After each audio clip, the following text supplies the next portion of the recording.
नमस्कार दोस्तों, स्वागत है आपका मेरे चैनल कॉमिक्स लाइफ में। शुरू करते हैं शेरबाज सीरीज़ की एक और मज़ेदार कॉमिक्स, शेरबाज और बेरहम लुटेरे। शेरबाज और बेरहम लुटेरे कथा एवं चित्रांकन राणा ब्रदर्स। कुख्यात डाकू और नृशंस हत्यारे शैतान सिंह और उसके दल का आतंक राजगढ़ व उसके आसपास के गाँवों में बुरी तरह छाया हुआ था। दर्जनों हत्याओं और लूटपाट के मामलों में पुलिस को उसकी सख्त तलाश थी। लूटमार करने के पश्चात वह अपने दल सहित राजगढ़ के बीहड़ जंगलों अथवा उसके पीछे फैली दुर्गम पहाड़ियों में छुप जाया करता था, जहां पुलिस के लिए उन्हें तलाश करना संभव नहीं था। जबकि दस्यु सरदार शैतान सिंह को पुलिस की गतिविधियों और अपने आसामी शिकारों के बारे में अपने मुखबिरों से लगातार खबर मिलती रहती थी। एक दिन, क्या खबर लाया है रे नकदीलाल? सरदार, लाखनपुर के सेठ गंगाराम ने अपनी तिजोरी में काफ़ी धन इकट्ठा कर रखा है और परसों ही उसकी लड़की की शादी है। शाबाश नकदी, बहुत अच्छी खबर लाया है रे तू। बहुत दिन हो गए खाली हाथ बैठे, अब मज़ा आएगा। सरदार, यह काम आज ही हो जाए तो अच्छा है। फिर तुरंत शैतान सिंह ने अपने साथियों को आदेश दिया, साथियों, लाखनपुर के सेठ गंगाराम ने काफ़ी माल इकट्ठा कर रखा है, हम इसी समय वहाँ धावा बोलेंगे।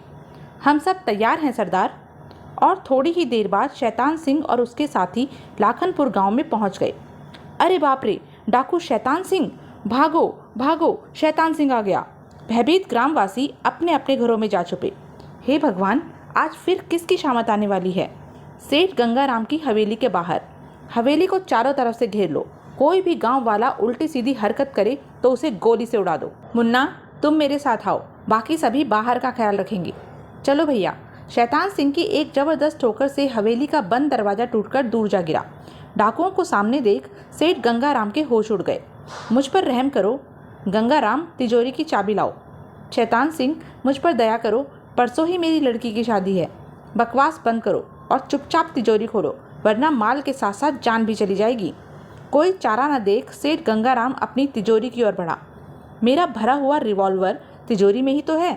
तिजोरी खोलकर अपना रिवॉल्वर ले सेठ गंगाराम फुर्ती से घुमा, परंतु शैतान सिंह उससे कहीं अधिक तेज था। आह, धोखे की सजा यह गोली है कुत्ते। गोली चलने की आवाज़ सुनकर सेठानी भागती हुई कमरे में आई और स्वामी नहीं, आह। तिजोरी का सारा धन समेटकर शैतान सिंह और उसका भाई मलखान हवेली से बाहर निकले। मुन्ना, तुम आधे आदमी लेकर पश्चिम वाले मार्ग से अड्डे पर पहुंचो, मैं पूर्व वाले मार्ग से आऊँगा। ठीक है भैया। मलखान कुछ साथियों को साथ लेकर पश्चिम की ओर से अपने अड्डे की ओर चल पड़ा। खूब माल हाथ लगा है, इतने की हमें आशा नहीं थी। हाँ, आज का दिन बहुत ही शुभ रहा छोटे सरदार। परंतु वह दिन मलखान और उसके साथियों के लिए शुभ नहीं था, जैसा कि वे समझ रहे थे, क्योंकि साहसी और कर्तव्यनिष्ठ इंस्पेक्टर रणजीत पुलिस के विशेष दस्ते के साथ संयोगवश उधर से ही गुजर रहा था। सर, वह देखिए। अरे, यह तो डाकू लगते हैं और इधर ही आ रहे हैं। राम सिंह, गाड़ी को पेड़ों की ओट में ले चलो। और कुछ ही क्षणों में पुलिस के सभी आदमी गाड़ी के पेड़ों के बीच पहुंचते ही फुर्ती से नीचे उतर गए और उन्होंने डाकुओं से मुकाबला करने के लिए पोजीशन ले ली। सर, यह तो शैतान सिंह का भाई मलखान लगता है। वेरी गुड, इन्हें जरा और पास आ देने दो। पुलिस की उपस्थिति से अनभिज्ञ मलखान और उसके साथी ज्यों ही निकट पहुंचे। मलखान, तुम पुलिस के घेरे में हो, सभी साथियों सहित अपने आप को कानून के हवाले कर दो। परंतु शैतान सिंह के भाई मलखान ने हथियार डालना नहीं सीखा था। भून डालो इन छुपे गीदड़ों को। मजबूर हो इंस्पेक्टर रणजीत को भी गोली चलाने का आदेश देना पड़ा। दोनों ओर से गोलियां चलने लगी। आह, शाबाश राम सिंह, कोई भी डाकू भागने ना पाए। एकाएक गोलियां चलाता हुआ मलखान इंस्पेक्टर रणजीत के सामने आ पहुंचा। रणजीत ने निशाना साधा और फायर कर दिया। मलखान, तुम्हें बचकर नहीं जाने दूंगा। आह, निशाना अचूक था। गोली मलखान के पेट में लगी, परंतु मलखान घोड़े से गिरा नहीं। अब्दुल्ला, बांके, मुकाबला छोड़कर तुरंत निकल चलो। और अपने दो साथियों सहित भाग निकलने में सफल हो गया। बाकी सभी डाकू पुलिस की गोलियों के शिकार हो गए। अफसोस, मलखान निकल गया। सर, अपनी भारी गाड़ी से इस पथरीले इलाके में इनका पीछा नहीं किया जा सकता। खैर, कोई बात नहीं, उनसे फिर निपट लेंगे। उधर डाकुओं के अड्डे पर माधो, मुन्ना और बाकी साथी अभी तक लौटे नहीं, उन्हें तो हमसे भी पहले पहुंच जाना चाहिए था। हाँ सरदार, मैं भी यही सोच रहा था।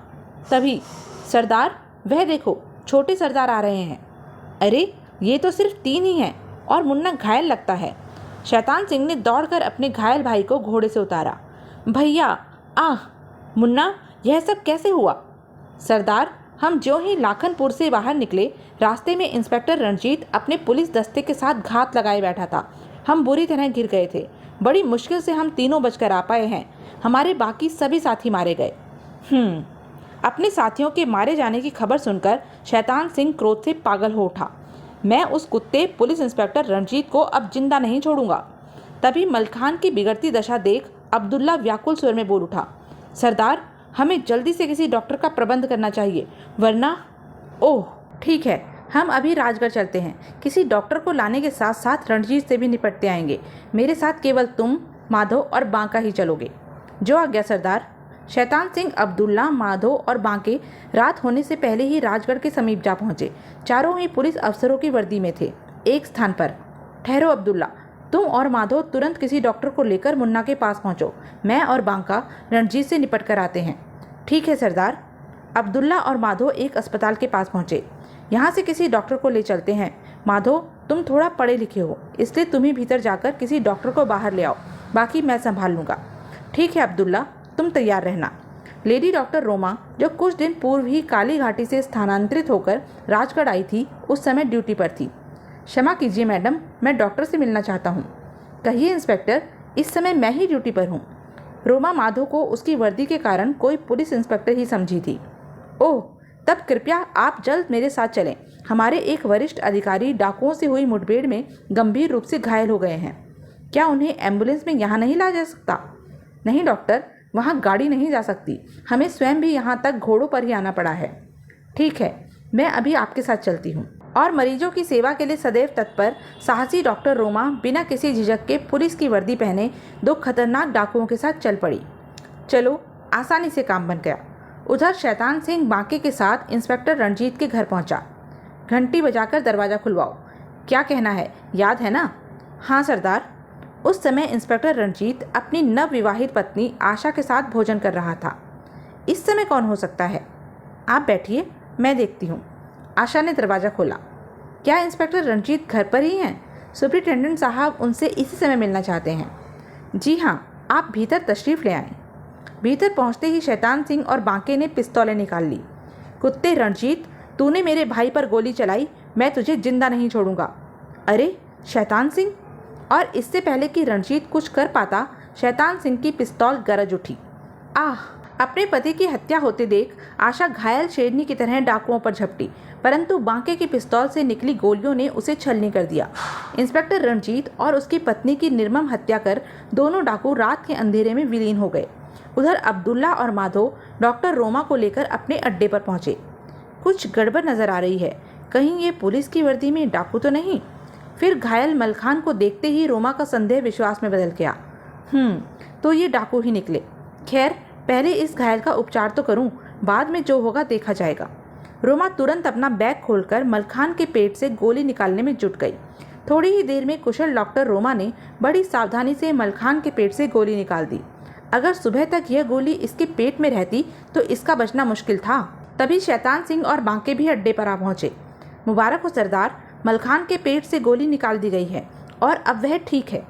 बहुत खूब माधव, हम भी रणजीत का कांटा हमेशा के लिए निकाल आए हैं। फिर भीतर पहुंचने पर जैसे ही शैतान सिंह की दृष्टि रोमा पर पड़ी, कौन है यह छोकरी किशन? यही तो वह डॉक्टर है सरदार, जिसने मलखान की जान बचाई है। रोमा को गौर से देखने के बाद न जाने क्या सोचकर शैतान सिंह के होठों पर हिंसक भेड़िए जैसी मुस्कान उभर आई। बहुत खूब, डॉक्टर तो बड़ी खूबसूरत लाए हो। जब तक मुन्ना पूरी तरह ठीक नहीं हो जाता, इसे यहीं मेहमान रखो। जाओ, इसे बराबर वाली गुफा में ले जाओ। ओह, बुरी फंसी। फिर डाकू रोमा को साथ वाली गुफा में ले गए। दस्यु सरदार के विचार अच्छे नहीं मालूम पड़ते। जैसे भी हो, मुझे यहाँ से भाग निकलना होगा। आधी रात को लगता है इस समय सभी सो रहे हैं। मुझे यहाँ से निकल भागना चाहिए। जैसे ही दबे पांव वह गुफा से बाहर निकली, एक बंदूक की ठंडी नाल उसकी कनपट्टी से आ लगी। सरदार की आज्ञा के बिना यहाँ से कोई बाहर नहीं जा सकता। चुपचाप भीतर चली जाओ, फिर ऐसी गलती ना करना। ओह! इंस्पेक्टर रणजीत और उसकी पत्नी आशा की निर्मम हत्या के समाचार ने दूसरे दिन पूरे देश में खलबली मचा दी। पुलिस कमिश्नर गजराज सिंह, जो आशा के पिता भी थे, ने तुरंत उच्च पुलिस अधिकारियों की एक बैठक बुलवाई। इसमें कोई शक नहीं कि यह जघन्य कार्य डाकू शैतान सिंह ने ही किया है, क्योंकि कल ही उसके 5 साथी रणजीत से हुई मुठभेड़ में मारे गए थे। आप राजगढ़ के आसपास के तमाम इलाकों का चप्पा चप्पा छान मारे। ठीक है सर। इंस्पेक्टर रणजीत की हत्या की खबर देश के कोने कोने में फैल रही थी।